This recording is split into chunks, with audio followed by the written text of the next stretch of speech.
Bonjour à tous, c'est Carl-Jean de la chaîne Carl Climbing. Aujourd'hui dans cette vidéo on va essayer de revenir sur une voie que j'ai essayé de grimper il y a de ça un petit moment lors d'une séance que tu as déjà vue, une séance en Belgique avec plusieurs personnes de mon club. J'ai trouvé que c'était une voie qui était plutôt intéressante à te partager puisque la majorité de la voie est composée de prises de type macro mais surtout de type bitexture, donc ça veut dire que il y a certaines parties de la prise que tu ne peux pas utiliser, il n'y a pas de grain là-dessus, c'est assez lisse et c'est intéressant de partir dans ce genre de voie parce que là tu es un peu obligé de suivre ton instinct et de t'appliquer dans la lecture, c'est-à-dire d'identifier les zones, les parties de la prise qui sont saisissables et que tu peux utiliser.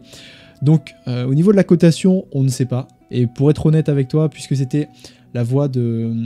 Alors je sais pas si c'était une finale ou une demi-finale pour les jeunes de Belgique, mais c'était quelque chose comme au moins 7C, peut-être 7C+, peut-être 7C, entre les deux. J'étais en fin de séance, après avoir essayé le 8A que tu peux voir, 8A, 8A+ bleu sur le côté, l'autre 8A noir, enfin j'ai fait 2 vidéos là-dessus.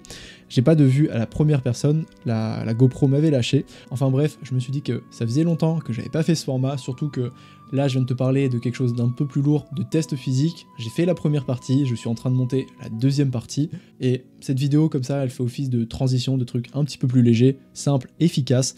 Allez, on est parti. Donc cette voie elle commence directement par une inversée. Tu viens faire un croisé main droite, main gauche, et comme tu peux le voir, je perds pas de temps tout de suite, j'essaie d'être efficace dans le clippage de mes dégaines.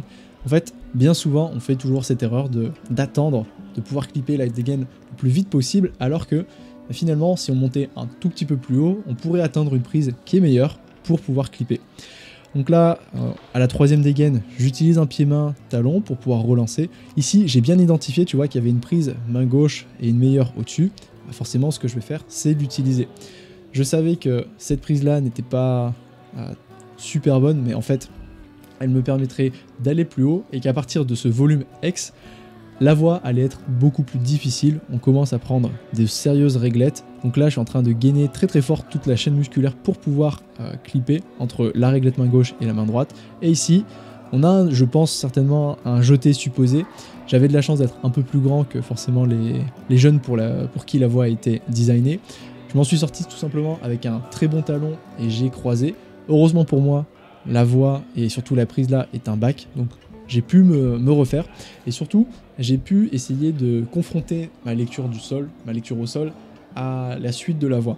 Essayer de revoir en fait ces mouvements et de comparer. Est-ce que ce que j'ai imaginé correspond à ce que je peux réellement faire, puisque maintenant qu'on a plus d'informations, on peut affiner sa lecture. Et j'ai bien compris que cette première section, c'était l'introduction, c'était l'échauffement.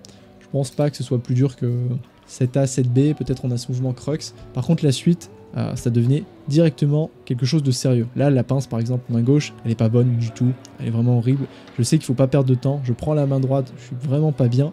Et là, je sais qu'il y avait un petit pied sur le volume et je perds pas de temps, j'essaie de mettre un maximum de poids tout de suite pour m'engager. Je clip parce que j'ai identifié que la main gauche, c'est un plat qui est vraiment pas bon. Là, j'arrive à le tenir simplement parce que j'ai un talon. Là, je force, la main droite, elle est vraiment horrible, je suis en compression, c'est très très difficile. J'arrive sur la main gauche, je suis pas sorti d'affaire, c'est encore difficile. Je mets le talon, je force très très fort, je prends la main droite, je suis vraiment pas bien. J'arrive à mettre le pied gauche, et heureusement que le pied gauche me permet, si tu veux, de délayer un petit peu. Et là, tu peux le voir, mon pied droit, il fait office de compression plus qu'autre chose. Là, j'enchaîne directement sur un énorme mouvement en épaule, donc autant te dire que c'était difficile. Là, mon pied gauche, il est sur le bitexture avec un petit cachou qui a été vissé dessus spécialement pour faire ce mouvement, donc il fallait être très précis, garder l'attention. Là, d'ailleurs, tu peux le voir, je suis en train de gainer et je fais attention à essayer de ne pas perdre le pied.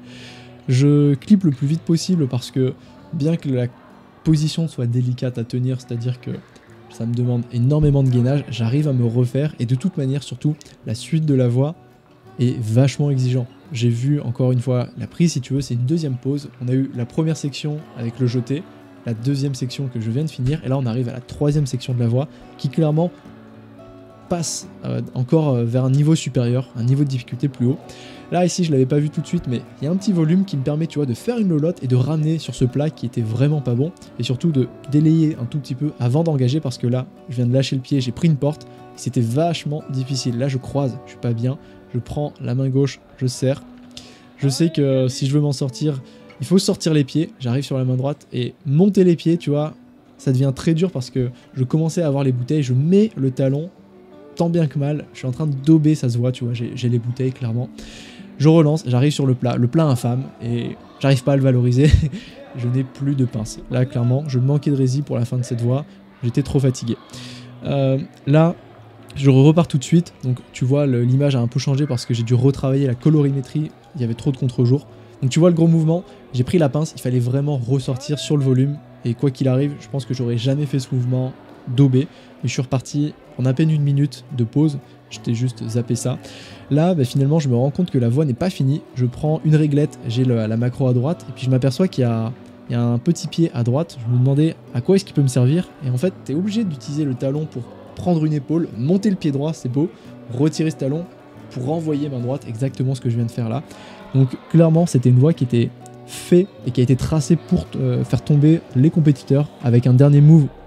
Voilà, tu vois, il fallait jeter, donc même la fin n'était pas donnée, le but c'était de faire tomber, de départager les gens.